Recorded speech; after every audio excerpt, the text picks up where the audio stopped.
Muy buenas tardes. En primer lugar, muchísimas gracias a Kidos, a don Román y doña Margot por permitirnos participar en esta sesión. Muchísimas gracias a Cook's Children's Hospital por hacer factible también esta actividad académica, y yo me siento pues muy honrada y muy complacida de compartir este conversatorio en primer lugar con ustedes y también con la doctora Gabriela Ivankovich, una colega muy querida y apreciada del hospital.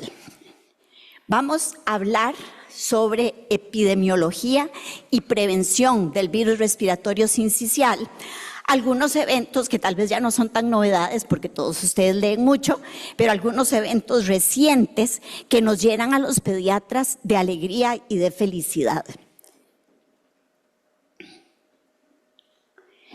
La doctora Ivankovich y yo expresamos pues de manera conjunta que la siguiente presentación es responsabilidad académica exclusiva nuestra y basados en nuestra formación, y que no tiene el patrocinio de ninguna compañía farmacéutica. Yo les voy a presentar la agenda y les voy a contar cómo vamos a hacer la cosa para poder terminar exitosamente en 50 minutos y que tengamos 10 minutos para preguntas. Vamos a hablar de las bases para la introducción, ya sea de vacunas o de anticuerpos monoclonales específicos para el virus respiratorio sincicial. Y las bases para esto residen fundamentalmente en 3 puntos: la carga de enfermedad, las posibilidades que para el virus respiratorio sincicial tenemos ya como tratamiento curativo o tratamiento preventivo, y el tercer elemento, cuáles son las nuevas estrategias de prevención que están disponibles en Costa Rica y en el mundo.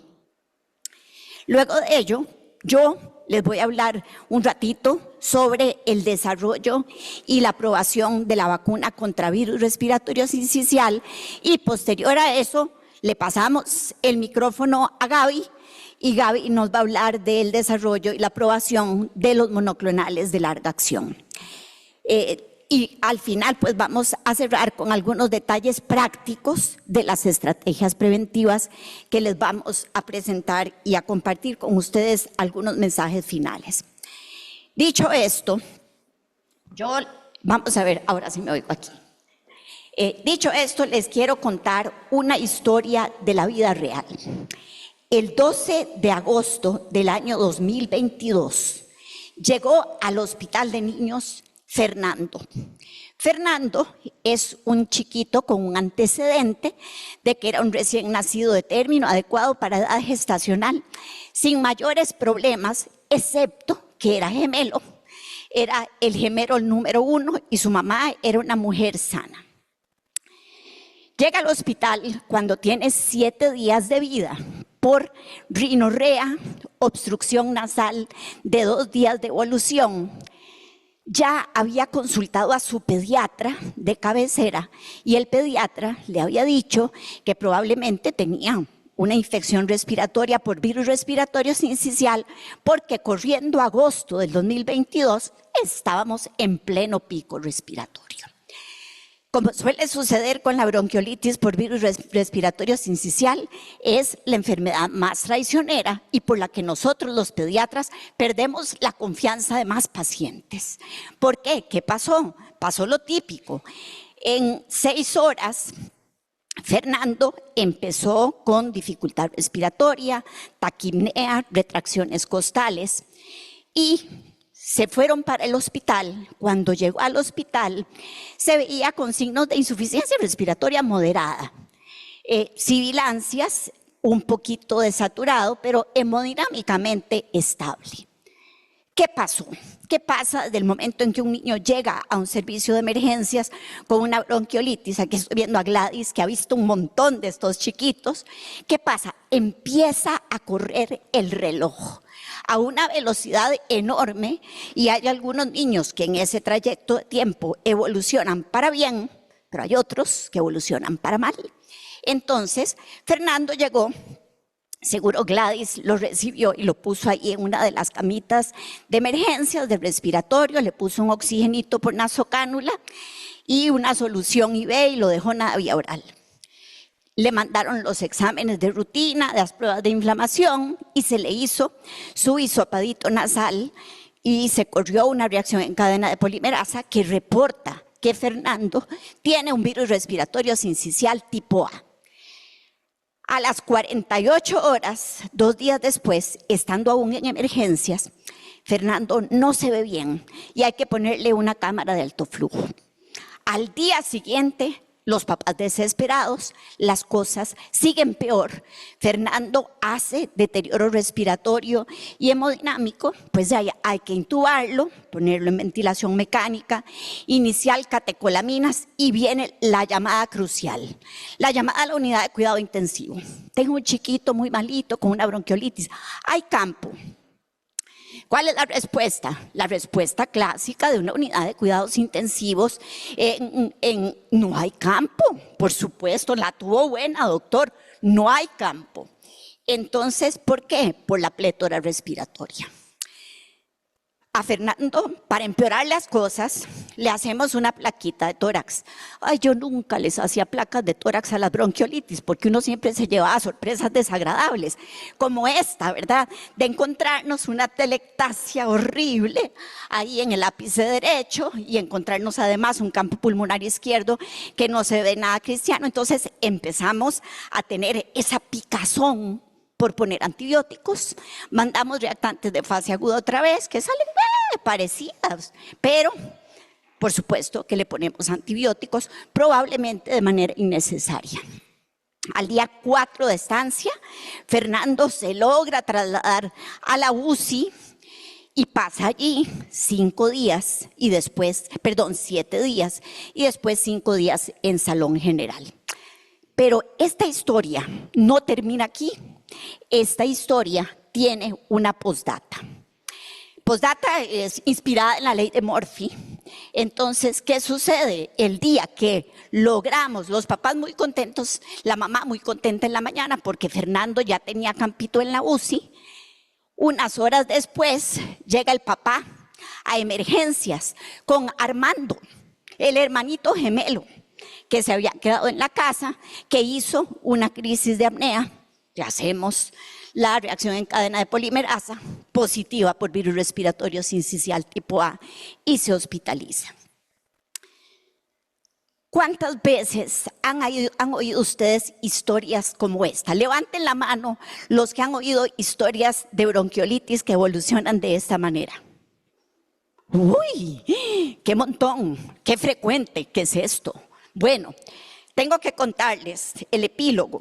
El epílogo es que, gracias a Dios, Armando y Fernando sobrevivieron. Sin embargo, la vida no fue fácil. Los dos tuvieron una segunda bronquiolitis que ameritó hospitalización 6 meses después. Cuando ustedes han visto a un niño que tiene una primera bronquiolitis y regresa por una segunda bronquiolitis, levanten la mano. Uy, qué frecuente eso. Actualmente, los dos tienen 3 años. El chatbox ahí los dibujó lindísimos, ¿verdad? Son preciosos, pero son asmáticos de difícil control. Bueno, entonces, cuando nosotros nos cuestionamos si podemos introducir una nueva estrategia de prevención, la primera pregunta que hay que contestar es: ¿cómo está la carga de enfermedad para esta estrategia que queremos proponer? Si a mí se me ocurre un día decirle a Gaby, ¿qué te parece si nos ponemos a trabajar juntas para introducir la vacuna de la encefalitis japonesa en Costa Rica? Gaby se va a reír de mí, claro, porque esa es una enfermedad pues rarísima en estas latitudes. Sin embargo, no estamos hablando de la encefalitis japonesa, estamos hablando de la bronquiolitis por virus respiratorio sincicial, una enfermedad que nos hace pasar muchas congojas a todos.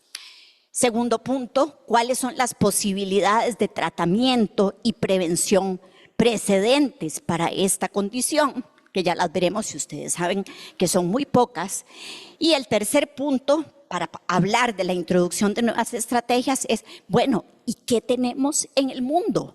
¿Qué tenemos en el mercado? Y en esto yo me siento de verdad que bendecida por Dios por haber llegado hasta este momento de mi vida de poderles decir, tenemos excelentes noticias que arrancaron desde el año 2023.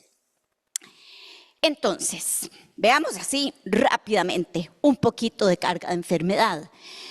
Los datos del peso de la enfermedad por virus respiratorio sincicial son datos muy contundentes. Es la primera causa de infecciones del tracto respiratorio inferior en menores de 5 años, pero principalmente concentrados en los bebés menores de 6 meses. 45% de las hospitalizaciones se dan en los bebés. Tan común es que podemos decir con mucha seguridad que prácticamente todos los niños, sí, así como lo oyen, el 100% de los niños se van a contagiar por virus respiratorio sincicial antes de los 2 años. No todos van a tener la historia de Armando y Fernando, pero van a tener contagio con el virus. Y el otro importante es que cuando analizamos los datos de mortalidad no reflejan la realidad del virus respiratorio sincicial, pues la OMS ha dicho que por cada muerte hospitalaria se dan 3 muertes en la comunidad relacionadas por virus respiratorio sincicial. Acuérdense que los picos respiratorios por VRS nos afectan a todos, pero de manera más cruel a los países más pobres de la tierra. ¿Qué pasa? La mayoría de las hospitalizaciones y muertes se presentan en niños a término, en niños sanitos, un 70-80%. No podemos usar el consuelo que usábamos con COVID, que decíamos los chiquitos que se ponen graves generalmente son aquellos que tienen condiciones predisponentes. No, el virus respiratorio sincicial es mucho más democrático y produce enfermedad grave en niños completamente normales. Ciertamente algunas condiciones como prematuridad, cardiopatías congénitas, inmunodeficiencias, oxígeno dependencia, pues hace que la evolución sea más tórpida. Quería contarles, yo sé que este no es el slide más lindo, pero yo estoy muy orgullosa de este trabajito. Un poquito de cómo es nuestra realidad en Costa Rica, qué datos tenemos. Bueno, este es un estudio retrospectivo que hicimos en el Comando Respiratorio del Hospital Nacional de Niños en el periodo comprendido entre el año 2014 al año 2017. Analizamos todos las admisiones en términos gruesos de gestión hospitalaria que llegaron al hospital por infección respiratoria aguda grave. ¿Y qué aprendimos? Bueno, aprendimos que en el hospital nosotros teníamos la no despreciable suma de 2.225 hospitalizaciones promedio por año por Irak. Segundo, que el promedio anual de hospitalizaciones en UCI eran 630 niños se hospitalizaban en UCI por infección respiratoria aguda grave, es decir, alrededor de una tercera parte, el 28%. Y aprendimos que el promedio anual de fallecimientos sí era bajo, 0.21%, pero cuando uno como padre de familia piensa que en 4 años 76 niños sanos murieron a causa de infección respiratoria aguda grave, eso realmente pesa. Y también aprendimos cuando analizamos la virología de este cohorte de pacientes que el 80% de los aislamientos producidos durante el pico respiratorio correspondían a virus respiratorio sincicial. Las identificaciones en este estudio no eran todas por reacción en cadena de polimerasa porque era la época pre-COVID y todavía no teníamos, algunos fueron por inmunofluorescencia. ¿Qué otra cosa pueden ustedes preguntarse? Bueno, pero esta es una tragedia que tiene una estacionalidad definida. Sí y no. Este es un trabajo lindísimo del doctor Federico Martinón, que es uno de los líderes en investigación de virus respiratorio sincicial, que nos enseñó que el virus respiratorio sincicial en nuestro continente americano desciende de arriba hacia abajo. Entonces, entre septiembre y enero, otoño e invierno afecta usualmente a los países del norte. Entre marzo y junio le gusta el frío al virus respiratorio sincicial, entonces se mueve al cono sur y afecta usualmente Argentina, Chile, Paraguay, Uruguay. Las regiones tropicales y subtropicales, como Centroamérica, tienen un patrón de estacionalidad mucho menos consistente. Es muy difícil de prevenir.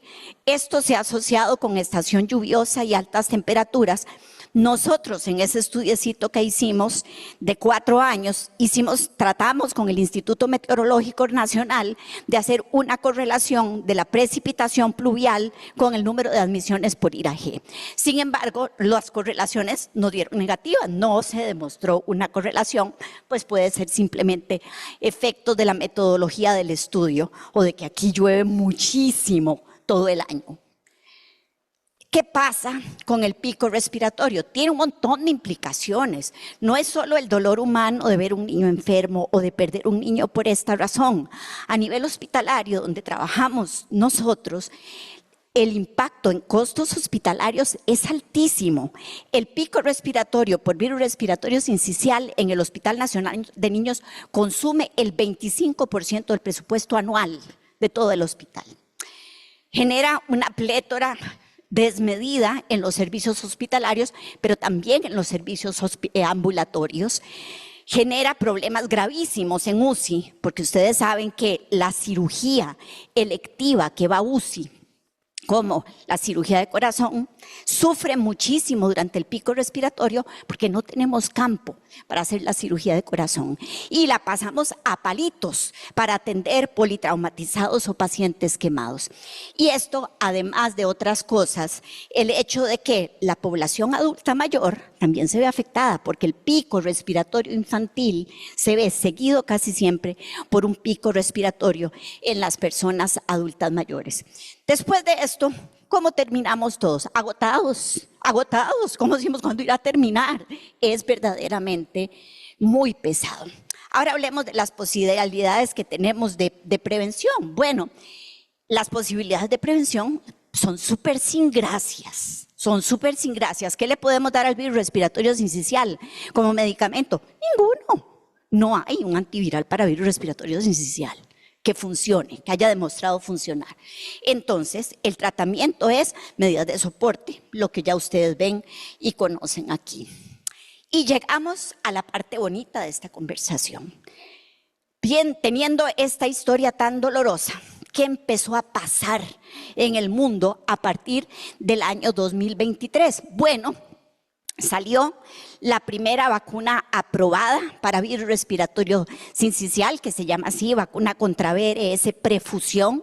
Ahora les voy a contar un poquito qué es eso, que se aplica en mujeres embarazadas. En la mujer induce un fenómeno de inmunidad activa y la mujer transfiere los anticuerpos al bebé por los mecanismos de inmunidad pasiva. Inmunización de bebés con vacunas. Ahora me preguntaba una compañerita de la mesa, que le agradezco mucho la pregunta, si a los bebés también se les podía poner la vacuna contra el virus respiratorio sincicial. Todavía no. Hay estudios muy interesantes que están corriéndose donde tal vez puedan ser útiles en la segunda estación respiratoria, pero las vacunas no han generado respuesta directamente en el bebé, en los niños pequeños. Y luego tenemos la inmunización con anticuerpos monoclonales, ya sea los tradicionales como el palivizumab o los de acción prolongada, de los cuales yo no voy a hablar porque esa es la materia de la doctora Ivankovich. Otra de las razones por las que estoy muy feliz que esta charla, dije, qué charla más linda me dieron la oportunidad de dar, es que orgullosamente Costa Rica tiene una estrategia nacional de prevención para virus respiratorio sincicial. Y vean que sí estoy rajando, ¿verdad? Porque esto se aprobó desde noviembre del año 2024. Es una estrategia bellísima, es la estrategia que yo creo que todo inmunólogo sueña, en que se vacunan las embarazadas entre la semana 32 a la semana 36.6. Esto ya está implementado, ya está corriendo. Una segunda parte que se complementa, es una estrategia mixta, la aplicación de un monoclonal protector a los recién nacidos para aquellos cuyas mamás no recibieron la vacuna. Esto está aprobado, pero aún no se ha implementado por dificultades en la adquisición. Y la tercera parte, que también nos gusta porque amamos a nuestros adultos mayores, es la vacunación para adultos mayores de 65 años, que todavía está pendiente de implementación. Pero al menos ya dimos el primer paso. Y el primer paso a los pediatras nos hace sumamente felices. ¿Cómo llegamos aquí? Pues llegamos aquí a través de una ruta que tiene un montón de pasitos. En la ruta de producir una vacuna, el primer pasito es el de identificar al agente agresor, al enemigo. Entonces, fíjense que esa ruta arrancó desde el año 1956, yo no había ni nacido, les cuento, desde el año 1956, pero el virus respiratorio sincicial costó mucho y además tuvo un problema parecido al que hubo con la vacuna rotavirus, que la primera vacuna que se produjo tuvo efectos adversos muy importantes, nunca llegó a la comercialización. Entonces ya después de eso, el grupo de investigadores como que se desanimó y volvió a tomar vigor la investigación en esta vacuna en este nuevo siglo. Se han desarrollado en este momento vacunas atenuadas, vacunas de ARN mensajero y vacunas de subunidades proteicas como la que tenemos nosotros en nuestro país. Luego, ¿cuál es el siguiente pasito? El siguiente pasito son los ensayos clínicos pivotales, se llaman, que son los ensayos clínicos que hay que hacer para que las agencias regulatorias estrictas den el banderazo y digan, sí, se puede introducir en esquemas nacionales de vacunación, que es el siguiente paso. Y luego viene la fase donde estamos ya con la vacuna de virus respiratorio sincicial. Estamos en la fase de estudiar cuál es la seguridad y la efectividad de estas vacunas en el mundo real. Y ahí tenemos dos estudios bellísimos, de los cuales solo les voy a hacer una brevísima mención, pero quisiera dejarlos antojados de leerlos. Entonces, si empezamos por hablar del enemigo, quiero decir cositas muy sencillas. El virus respiratorio sincicial, les cuento, es primo hermano del metaneumovirus, también conocido nuestro, se parecen mucho. Son virus muy sencillos, de una sola cadena y que tienen estas proteínas que ustedes ven ahí. El virus es un virus bien bandido. Esas dos proteínitas que ustedes ven en anaranjado, que se llaman NS1 y NS2, fíjense que el virus las trae porque esas proteínitas tienen la posibilidad de neutralizar el interferón. Y el interferón es el principal antiviral del que pueden echar mano los niños pequeñitos. Entonces ya el virus viene con el arma ya en el bolsillo. Luego de eso, quiero llamarles la atención sobre las proteínas que están ilustradas en color celeste, que son las responsables de la infectividad. Son proteínas estructurales. La proteína G es la que hace que el virus se pegue en el epitelio respiratorio. Es muy inestable y tiene diferencias entre el virus A y el virus B. Por eso no le hicieron tanto caso para el desarrollo de la vacuna. La proteína F es una proteína prefusión muy estable, muy parecido en los virus A y en los virus B, y es la proteína que se copió por ingeniería genética para poder hacer la vacuna inactivada de subunidades que tenemos. Entonces, esa es la enemiga. ¿Cómo trabaja esto? De manera muy sencilla. Bueno, nosotros vacunamos a la mamá con esta vacuna recombinante prefusión. Jamás le vamos a poner a la mamá, perdonen, yo sé que esto es no se necesita decirlo, pero en este mundo de antivacunas es mejor aclararlo. Nunca le vamos a poner a la mamá un virus respiratorio sincicial, ¿verdad? No, ni siquiera atenuado, no. Le estamos poniendo una copia hecha por ingeniería genética de la proteína F.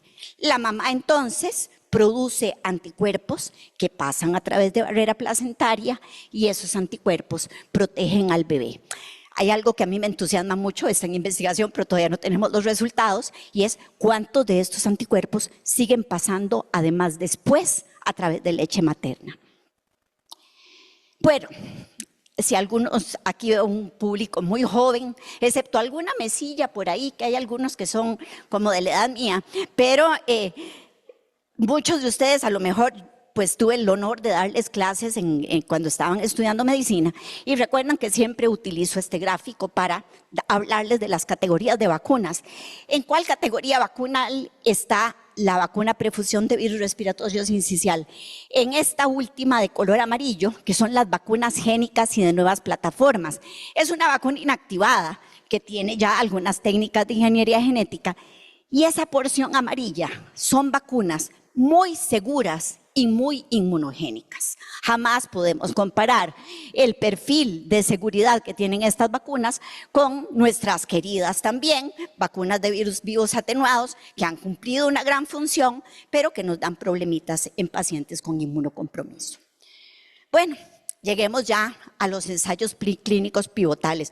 Y les juro que lo traté de resumir lo más posible, porque esto a veces es un poco aburridillo si se hace muy largo. Entonces, solo quiero darles la esencia de lo que dice el estudio clínico pivotal. El estudio clínico pivotal para esta vacuna se llamó MATIZ. Se hizo entre junio del 2020 y octubre del 2022. Es un estudio multicéntrico, aleatorizado, doble, ciego, controlado con placebo, todos los requisitos que debe tener este tipo de estudios. ¿Qué buscaba el estudio? ¿Qué quería investigar? La eficacia y la seguridad de la vacuna aplicada en el embarazo. ¿Cuál fue la población en estudio? Vean la belleza, 7,420 mujeres entre la semana 24 y la semana 36 y sus bebés que nacieron vivos. Fue una vacuna comparada con placebo y los puntos primarios de eficacia fueron 2. Lo que se midió es cuál fue el número de niños con infección respiratoria severa por virus respiratorio sincicial luego a los 180 días luego de su nacimiento, y en un grupito pequeño se determinaron los anticuerpos neutralizantes para los 2 tipos de virus respiratorio sincicial. ¿Qué aprendimos del estudio? Pues vamos a decirlo en términos muy sencillos, aprendimos que la vacuna es eficaz para prevenir las infecciones graves en los bebés hasta los 6 meses de edad. Aprendimos que la vacuna es inmunogénica, produce una respuesta inmune muy robusta mediante la transferencia de anticuerpos maternos, independientemente de todos los subgrupos que pueden darse en los diferentes bebés. Y aprendimos además que es una vacuna muy severa. El porcentaje de eventos adversos fue comparable entre el grupo de vacunados y de madres vacunadas y el grupo placebo, y la mayoría fueron eventos adversos menores. Como suele suceder en el embarazo, y esto es lo difícil de hacer estudios en el embarazo, hubo 19 muertes fetales. Todos los embarazos pueden terminar en una muerte fetal, por eso esas muertes fueron analizadas cuidadosamente y no se consideraron atribuibles a la vacunación. Ese es un ultra resumen del MATIZ. Después de esto viene algo que es maravilloso y también se los traje para que lo lean porque esta es una de mis piezas favoritas.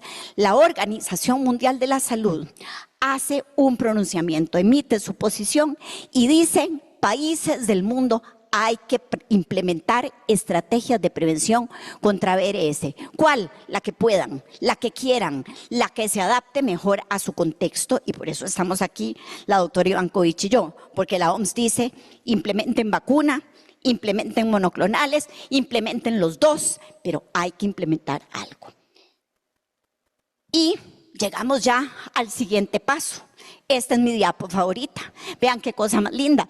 Este año, el 2 de junio, fue uno de los días más felices porque se inició oficialmente en la Caja Costarricense del Seguro Social la vacunación contra virus respiratorio sincicial, y a mí me dieron otro regalo del Día de la Madre. El regalo del Día de la Madre es que el 14 de agosto el periódico La Nación saca la foto de Samira, que fue la primera mamá que recibió la vacuna dentro del programa nacional, que ya había tenido a su bebé, un machito precioso, completamente sano, y al cual esperamos que no vaya a tener problemas por VRS en los primeros 6 meses de vida.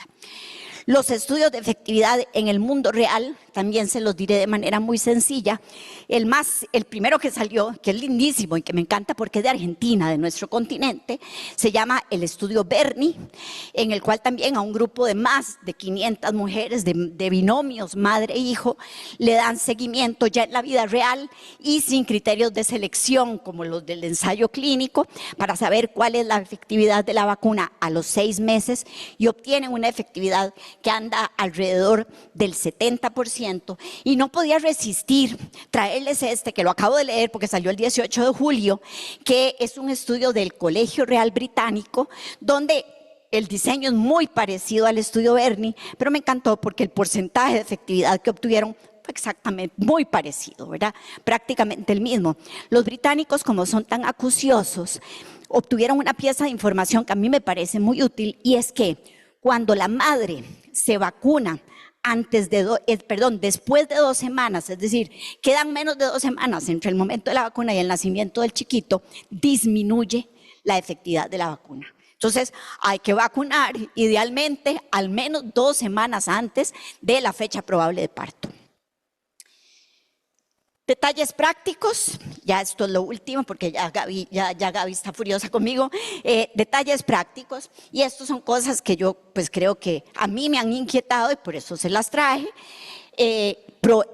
Les voy a dar las respuestas del lineamiento nacional de vacunación. Esto puede diferir con los lineamientos nacionales de los diferentes países, pero hay que vacunar a las madres en cada embarazo. ¿Qué dicen? ¿Qué dicen?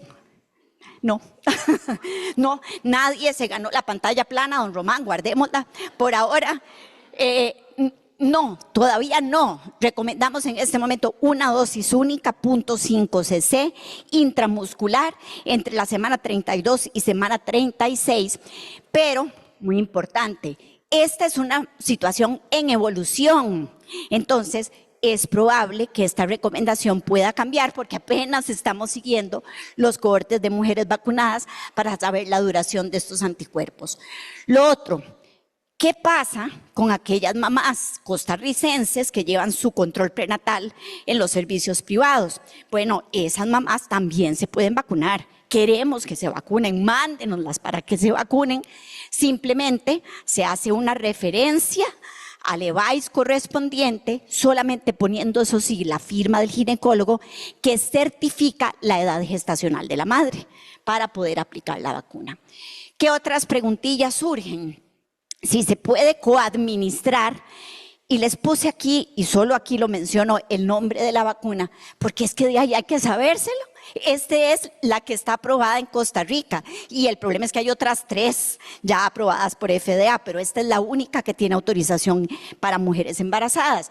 Entonces, ¿se puede coadministrar con otras vacunas? En el resto del mundo, sí. En Costa Rica, la Comisión de Vacunas decidió, para efectos de hacer un mejor seguimiento de los efectos adversos de los ESAVIS, pedir que se haga un intervalo de 2 semanas entre la aplicación de Abrisbo y la vacuna Tdap que ponemos en el embarazo y la vacuna de influenza. Pero es una cuestión, una decisión local, ¿verdad?, que tiene pues su fundamento y que debemos respetar.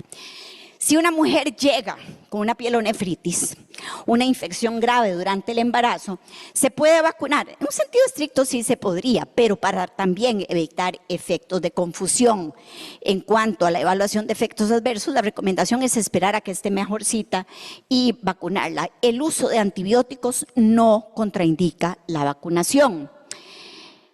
Y esa era la pregunta que a mí más me inquietaba. Yo decía, ¿qué irán a decidir los señores de la Comisión Nacional de Vacunación?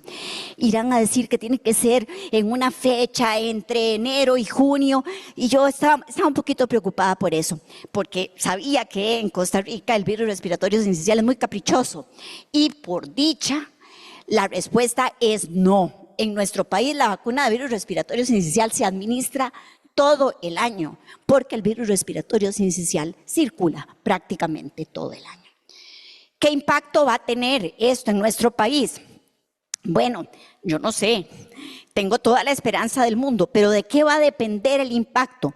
fundamentalmente de la cobertura que alcancemos. Y es por eso que estoy tan contenta, porque yo espero que hoy muchas personas aquí se vayan entusiasmadas para hablarle bien a sus pacientes de esta nueva posibilidad. Recordar 3 cositas. Esta es una enfermedad con una altísima carga de enfermedad. Una segunda cosita, que tenemos ya estrategias seguras y efectivas disponibles que han pasado controles rigurosísimos de manera completa. Y el tercero, el éxito de este camino que hemos emprendido depende de las coberturas, así es que contamos con ustedes para tratar de incrementarlas. Y ahora, yo le quiero decir a la doctora Ivankovich que tengo muchísimas ganas de aprender de los monoclonales, porque tenemos la esperanza de que muy pronto tengamos alguno disponible. Bueno, primero que nada, muchísimas gracias por la invitación, y para mí de verdad es todo un honor compartir con la doctora Arguedas la charla. Gracias. Y yo voy a tener que hablar de otra parte que tal vez no esté tan clara y tan regulada aquí en Costa Rica y tan ordenada. Entonces, la primera que les quiero traer aquí es que todo depende del lado que uno lo vea. Entonces, del virus respiratorio sincicial hay muchísimos aspectos escritos sobre carga de enfermedad. Pero yo les voy a poner otro Armando. Este Armando es diferente del de la doctora Arguedas. Nos pasa a veces que Armando y Fernando son un nombre muy común. Usualmente eso no lo vemos en los pacientes hospitalizados.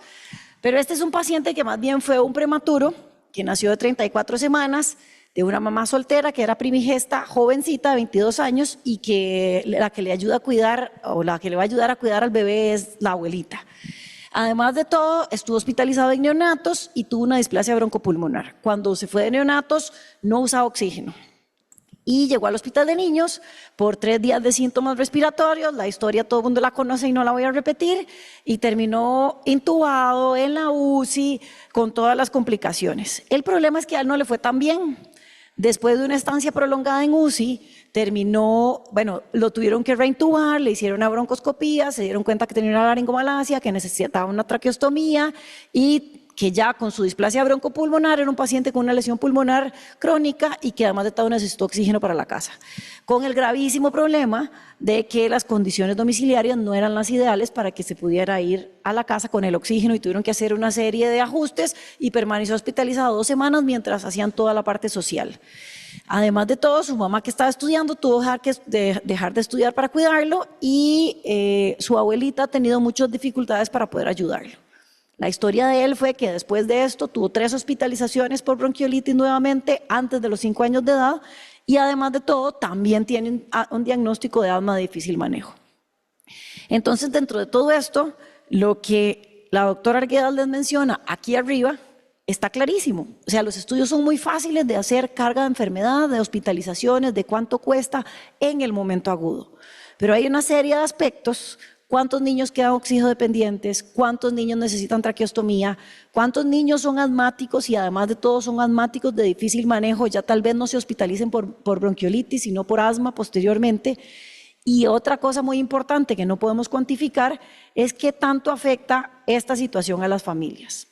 Entonces hay definitivamente una morbilidad agregada, un impacto en la calidad de vida del niño y sus familias y un impacto económico que cuesta mucho medir. Todo esto uno no puede decir necesariamente que es por el virus respiratorio sincicial, son una serie de aspectos que no es algo que desde el punto de vista de farmacoeconomía sea fácil de estandarizar. Y cuando yo me puse a buscar artículos de cuántas traqueostomías, de cuánto oxígeno, es muy difícil y los estudios usualmente son antes de los 2000, entonces son un poco desactualizados y probablemente haya factores muy diferentes. Lo que sí está muy claro y también es un factor de riesgo es el riesgo de desarrollo de asma y la exposición a virus en general y específicamente al virus respiratorio sincicial. Entonces, el virus produce daño en la mucosa. Se supone que en un germen, en un huésped que está predispuesto, o sea, donde hay un montón de antecedentes serofamiliares de asma, esto podría ser incluso peor. Y entonces hay daño de la mucosa, hay liberación de una serie de mediadores. Inicialmente se producen interleuquina 4, interleuquina 6, interleuquina 13 desde edades muy tempranas y esto hace que la respuesta inmune sea un poco diferente a lo que debería ser normalmente y se polariza completamente a la respuesta TH2. Y ustedes me dicen, ¿y esto qué importa? Bueno, el problema es que el asma depende de esto. Y entonces la próxima vez que haya un virus respiratorio o que haya algún factor que pueda producir lesión a nivel bronquial, va a tender otra vez a esto mismo. Y entonces esto facilita que el paciente posteriormente vaya a tener asma en etapas subsecuentes de la vida. ¿De qué depende esto? Del daño de las células, del huésped que estemos tratando, de los cambios epigenéticos, que eso son una serie de factores ambientales que también pueden intervenir. Y el asunto es que usualmente estos pacientes tienen crisis repetidas a través de la infancia y que incluso tienen más riesgo de desarrollar asma severa. ¿Qué podemos ver de esto? Y esto es, en medicina basada en la evidencia, los metaanálisis, o sea, los estudios que se hacen de un montón de estudios, son los que nos dan la mejor evidencia. Y entonces yo por eso traigo un par de metaanálisis que hablan de asuntos importantes. La primera es que los niños que no tienen infección de virus respiratorio sincicial corresponde a un factor protector de asma, ¿ok? Lo tenemos de este lado de los odds ratio. Por el otro lado, los niños que nacen y que además de todo son niños pequeñitos, o sea, niños menores de 2 meses, niños menores de 3 meses, durante las épocas de virus respiratorio sincicial, tienen un riesgo mucho mayor de ser hospitalizado y de tener secuelas. Entonces, ¿qué es lo que dice aquí uno? ¿Será que las mujeres deberían estar embarazadas y calcular que los chiquitos no nazcan en época de virus respiratorio sincicial y que sean grandes, o sea, que tengan más de 6 meses? Ese sería el ideal, pero nosotros no podemos calcularlo. Después, ¿qué pasa si hacen los ajustes? Acuérdense que desde el punto de vista estadístico uno puede decir, bueno, estos son de familiares asmáticos, esto no, vamos a quitarlo, vamos a quitar este factor confusor. Los niños que no tienen antecedentes serofamiliares tienen 2 veces el riesgo de desarrollar asma. Y cuando no lo quitamos, es 4 veces. O sea, aún así, existan o no existan antecedentes de asma, siempre al tener un virus respiratorio sincicial, existe un riesgo elevado de tener asma. Al final de cuentas, es importante cuando se exponga, entre más chiquitito, peor. O sea, yo debería protegerlo y en eso sería muy importante las medidas de protección. La genética modula la asociación, pero no es el único factor. Puede no haber ningún factor genético que igual podría tener asma. Y entonces, ahora sí, sabiendo esas otras cosas, que era, digamos, como la otra parte que uno no puede medir, ¿qué cosas podemos hacer de prevención un poco diferentes a la que ya la doctora nos había dicho? Entonces, la estrategia de prevención de la vacunación materna, digamos, lo que pretende es esto. La mamá le va a pasar anticuerpos a través de la placenta al niño. Hay un momento en donde este paso transplacentario es mayor, que es justo antes del nacimiento. Y entonces, mientras el bebé chiquitito que tiene un sistema inmune inmaduro produce efectivamente sus defensas o sus anticuerpos, las de la mamá le ayudan. Pero siempre se dice que hay un periodo, o sea, un cruce que probablemente sea, o que se ha sido llamado, la ventana de vulnerabilidad. Pero entonces hay ciertos aspectos importantes. Si el niño nace, bueno, y si yo vacuno al paciente, los anticuerpos maternos, digamos que todos estamos expuestos a virus respiratorio sincicial, entonces el nivel de anticuerpos maternos basal es bajo, pero si yo la vacuno, ese nivel de anticuerpos va a ser mayor, entonces le van a pasar más anticuerpos, entonces eso es más beneficioso. El problema es que si el chiquito nace a las 36 semanas, perfecto, pero ¿qué pasa si el chiquito nace antes? La cantidad de anticuerpos que le pasa es menos, tal vez no sean tan efectivos, tal vez ni siquiera le dio tiempo a la mamá de vacunarse. Entonces, la ventana de vulnerabilidad es muy grande.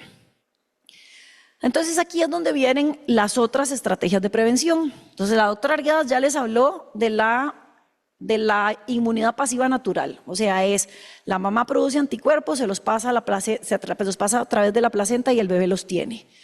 El problema es qué pasa con los bebés prematuros o si puedo, además de todo, ayudar a los bebés que tienen factores de riesgo. Entonces se desarrolló una inmunidad pasiva artificial. ¿Qué quiere decir eso? Que yo le voy a poner la defensa al bebé. Yo no lo voy a vacunar, por lo menos esta no es la estrategia, es ponerle directamente el anticuerpo. Son anticuerpos preformados que están hechos y que yo se los inyecto al niño. ¿Cuál problema nada más tiene la inmunidad pasiva? Tanto el transplacentario como el artificial, que no tiene memoria. O sea, no se va a acordar en exposiciones subsecuentes y se va a perder a través del tiempo. Los anticuerpos maternos se van a lavar del bebé y el anticuerpo que yo le ponga, dependiendo de cuánto dure, también se va a ir eliminando. Entonces aquí vamos a ir al concepto de los anticuerpos monoclonales. Los anticuerpos monoclonales son algo viejo que existe desde hace muchísimo tiempo y entonces volvamos a la estructura original de un anticuerpo que tiene una fracción constante y después una fracción que se une al antígeno. Hay anticuerpos monoclonales de ratón que son sintetizados en laboratorio, son los ratoncitos, diferentes formas de producirlos. ¿Cuál problema creen ustedes que van a tener? Si son de otra especie, la probabilidad de que el sistema inmune nuestro los reconozca como anormales y haga una respuesta inmune es real. Entonces después dejaron de usarlos de ratón y entonces empezaron a humanizarlos mediante diferentes procesos y después terminaron los que son completamente humanos, que son los que se usan actualmente. Y desde el punto de vista de nombres, el SUMAP quiere decir que es humanizado, o sea, tiene algunos pedazos todavía que no son completamente humanos. Los que son UMAP son los que son completamente humanos y ustedes van a oír palivizumab. El vi y los otros también viene de que son anticuerpos dirigidos contra el virus. Ahora vamos a ver los nombres de los que existen. Ok, entonces, igual que en el desarrollo de vacunas, todo tiene que tener una historia a través del tiempo y yo creo que a mí me preocupa mucho porque entre más años pasan, más me gusta la parte de historia y cuando era estudiante de medicina me da pereza. Entonces, yo creo que cuando uno va viendo las cosas es algo muy bonito y lo mismo creo, yo no puedo creer que después de tantos años de que el virus respiratorio sincicial sea un problema, tenga tantísimas estrategias de prevención. Entonces, bueno, el primero fue el palivizumab, que muchos lo conocen y se ha usado por muchísimo tiempo. Empezó desde 1998. Yo estaba empezando a estudiar medicina cuando ya estaba aprobado. Fue el primero y definitivamente el prototipo. Y fue muy útil porque se logró prevenir. Era inmunización pasiva, logró reducir el 50% de las hospitalizaciones, pero solo en los pacientes de riesgo. Y la doctora Arguedas fue muy clara. Los niños que se hospitalizan y los niños que se mueren son niños sanos. Entonces, estamos dejándolos descubiertos. Tiene un altísimo costo, ahora vamos a ver una comparación, y necesita múltiples inyecciones. Es de una vida media muy corta, entonces había que poner de 3 a 4 dosis por cada una de los picos de virus respiratorio. Y además de todo, como nosotros no podíamos calcular cuándo venía el pico respiratorio, a veces ya había empezado el pico cuando no se había empezado el palivizumab. Después vino otro que se llamaba montavizumab, que no tuvo... o sea, funcionó, pero no logró pasar más en los estudios. Y después vino otro que, si se ponen, es prácticamente igual, y lo que le hicieron fue una modificación en donde había una mutación en un pedacito del anticuerpo que permitía que durara más. Entonces, en lugar de tener que administrarlo continuamente, ya se administraba una única vez. Tampoco funcionó y en realidad el asunto es que se desarrolló muy en conjunto con el que está aprobado actualmente, que es el nirsevimab, y como el nirsevimab tenía mejor unión a la proteína, entonces decidieron continuar únicamente con el desarrollo de este. Y además de todo les digo que ya hay otro que está aprobado en Estados Unidos que se llama clesrovimab, y si ustedes se ponen a ver, estos son anticuerpos contra virus y todos son humanos. Ok, entonces yo voy a volver a lo que la doctora Arguedas les había contado, que es cómo es la estructura del malo. Y también hay que tenerlo en cuenta para esto. Antes de que el virus se pegue a la célula respiratoria, tiene esta conformación, que es como muy cortita, que se llama la de prefusión. Esta misma proteína es la proteína F que la doctora Arguedas les estaba hablando, que es a la que se dirigen tanto las vacunas como los monoclonales. Entonces, así dobladita es antes de que se pegue y se estira después de que se pega a la célula. ¿Y por qué esto es importante? Porque aquí van a ver que esta partecita roja es la que está expuesta cuando está doblada. Pero ustedes esta parte roja no la ven cuando se estira. Y el problema es que el sitio más antigénico, o sea, el sitio donde el sistema inmune puede producir una mejor respuesta, o sea, un mejor anticuerpo que lo vaya a neutralizar, es cuando está dobladita. Entonces, ahí fue donde se dieron cuenta que tenían que trabajar en esta parte y no cuando ya estaba estirada. Y esta es una de las diferencias entre los diferentes anticuerpos. El nirsevimab se une a esa parte roja, que solo se ve en la forma de prefusión, o sea, antes de que se una la célula. El palivizumab, que no era tan eficiente, era en esta parte amarilla, que es postfusión, y el nuevo, que es el clesrovimab, también se une a esta otra parte amarillita. ¿Cuál de estos dos va a ser mejor, si el nirsevimab o el clesrovimab? Solo el tiempo nos va a decir. Pero en este momento, la mayor parte de los estudios son con el nirsevimab. Y todos en medicina tienen los estudios pivote. Yo les voy a contar uno, que se llama el estudio Harmony. Hay muchos, como 4 o 5, y todos están publicados en el New England, que es donde a 858 lactantes les administraron el nirsevimab. Estos niños no eran candidatos a usar palivizumab, porque en Estados Unidos, estos son de Alemania, Reino Unido y se me olvidó el otro país. Y entonces no eran candidatos a palivizumab, o sea, en su mayoría eran niños sanos, y lo que ellos querían medir era cuántos se hospitalizaban. Y si vemos aquí, la hospitalización de los niños de nirsevimab es significativamente menor del standard of care. ¿Y cuál es el standard of care? Nada, porque no hay nada más que hacer. Entonces la comparación era muy sencilla. Y además de todo, los eventos adversos entre uno y el otro son exactamente iguales. No hay ninguna diferencia estadística y los efectos adversos serios tampoco. Entonces, con este estudio fue uno de los primeros que se logró, o que se sometió para la aprobación. La gran ventaja es que ya hay mucho escrito alrededor del nirsevimab. Entonces tenemos que esta diapositiva es un poco cargada, también es un metaanálisis y nos podemos dar cuenta que en la temporada de virus respiratorio sincicial se logra disminuir de forma significativa las hospitalizaciones, que además de todo se reducen las hospitalizaciones para atención médica y además de todo para hospitalización, después que la diferencia de eventos adversos no da mayores problemas y que no hay efectos adversos de interés. Conforme una vacuna se va comercializando, se van buscando si hay algunas otras efectos adversos raros que se logren encontrar. Entonces, la conclusión a la que se llega es que tiene una eficacia muy prometedora para prevenir y reducir el número de hospitalizaciones. Pero todavía falta determinar si esto es costo efectivo, porque lamentablemente los biológicos son mucho más caros que las vacunas. Y yo ahora les voy a enseñar un cuadro. Ok, y ahora tenemos un estudio de vida real que fue hecho en Chile. O sea, Chile tomó la decisión de que en lugar de vacuna iban a ponerle a todos los recién nacidos el nirsevimab. Y el sistema de salud de Chile es muy parecido al nuestro, así es que esa sería la envidia de la buena. Yo hubiera querido que nosotros también pudiéramos haber tenido algo. Este estudio lo lideró un infectólogo que tiene muchísimas investigaciones en virus respiratorio sincicial en Chile, y entonces tenían 154,000 y resto lactantes, de los cuales 145,000, o sea, una cobertura vacunal, una cobertura del monoclonal del 94%, que es lo que decía la doctora Arguedas. Para tener buenos resultados necesitamos convencer a las personas de que esto es prevención. Y lograron disminuir las hospitalizaciones por enfermedad respiratoria en general en un 76%, las admisiones a UCI en un 85%, las hospitalizaciones por todas las causas en un 66% y la hospitalización por cualquier causa no relacionada con nada respiratorio en un 47%. Y además de todo tuvieron 0 muertes. De esos 76 chiquitos que habló la doctora Argueda en esos años, que son 19 por año, ninguno. Y eso, digamos, es lo más importante de este estudio y lo más llamativo: 0 muertes por virus respiratorio sincicial.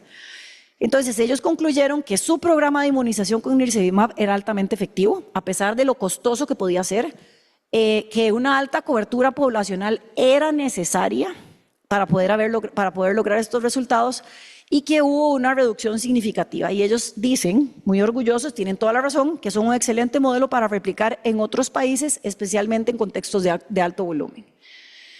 ¿Y qué va a pasar con esto? ¿Verdad? Con los pacientes que tienen traqueostomía, con los pacientes que terminan oxígeno dependientes, los asmáticos, solo el tiempo nos va a decir. Y hay algunos estudios ya planteados, tanto en Argentina, después del Bernie, como en algunos países de Europa, de ver qué impacto tiene la reducción del virus respiratorio sincicial en estas condiciones. Pero todavía es algo que no se sabe y yo espero poder seguir viendo qué sucede con esto. Les voy a decir, y en esto me van a regañar, porque podríamos ser mejores. Yo creo que uno siempre puede tener mejores oportunidades. Entonces, en esta misma, que fue, yo usé la misma diapositiva que la doctora Arguedas, ellos dijeron, apliquemos un monoclonal protector a los recién nacidos de las mamás que no hayan recibido la vacuna. Yo diría, ¿y por qué no incluimos también a los pacientes de riesgo? Si ya antes estaba poniendo el palivizumab, ya el palivizumab no se va a usar, cambiemos el palivizumab por nirsevimab. Y en esta misma, las actas de la Comisión Nacional de Vacunas son públicas. Entonces, en esa misma acta están los costos de cada uno de los productos. Entonces, estos son los costos aproximados en Estados Unidos. Me lo saqué, ChatGPT me ayudó, pero estos son los costos de cada uno de los productos en Costa Rica. Entonces, vea que vale $62 la vacuna, la dosis de vacuna, $268 una dosis de nirsevimab, $798 una dosis de palivizumab, y si necesitamos 3 o 4, más o menos son $3,000 por cada vez que se tiene que poner. Y entonces, si la vacuna fuera 1, el palivizumab es 4 veces más, el nirsevimab es 4 veces más caro. Pero con 12 pacientes de nirsevimab hacemos un esquema completo de palivizumab. Entonces, si ya teníamos algún monto destinado para usar palivizumab, por lo menos que se aproveche otra vez y que puedan usarlo para comprar nirsevimab en lugar de palivizumab. Pero esto es un cálculo y un sueño que uno pone, no es tan sencillo y además de todo no está disponible el biológico todavía. La recomendación en general es, y fue lo que ellos pusieron, solicitarle a la caja y a los entes técnicos el tema de selección de medicamentos para priorizar el análisis de nirsevimab y ver si se podía introducir dentro de la lista oficial de medicamentos. Entonces sí es un plan, pero ha costado mucho que se desarrolle, sobre todo porque todo el mundo lo quiere. Después de los estudios que hay, todo el mundo quiere implementarlo. Y ya un poco para terminar, las 3 conclusiones que yo quiero decirles es: el virus respiratorio sincicial tiene muchísimas comorbilidades asociadas que no son medibles, pero tienen un impacto muy importante en la salud de las personas, en la calidad de vida y obviamente en los costos hospitalarios. Existen otras estrategias de prevención, como son los anticuerpos monoclonales, que tienen que ser tomados en cuenta dentro de todas estas estrategias, porque podrían ayudarnos en esos pacientes que quedaron desprotegidos en la ventana de oportunidad o que tienen factores de riesgo. Y Costa Rica, no sé, y esa es mi sugerencia, podría implementar un esquema dual, manteniendo la vacunación de la mujer embarazada, que es claro que funciona porque el estudio Bernie fue clarísimo, y ayudando un poquito a los bebés prematuros y a los bebés de factores de riesgo, probablemente con alguno de los monoclonales. Muchas gracias.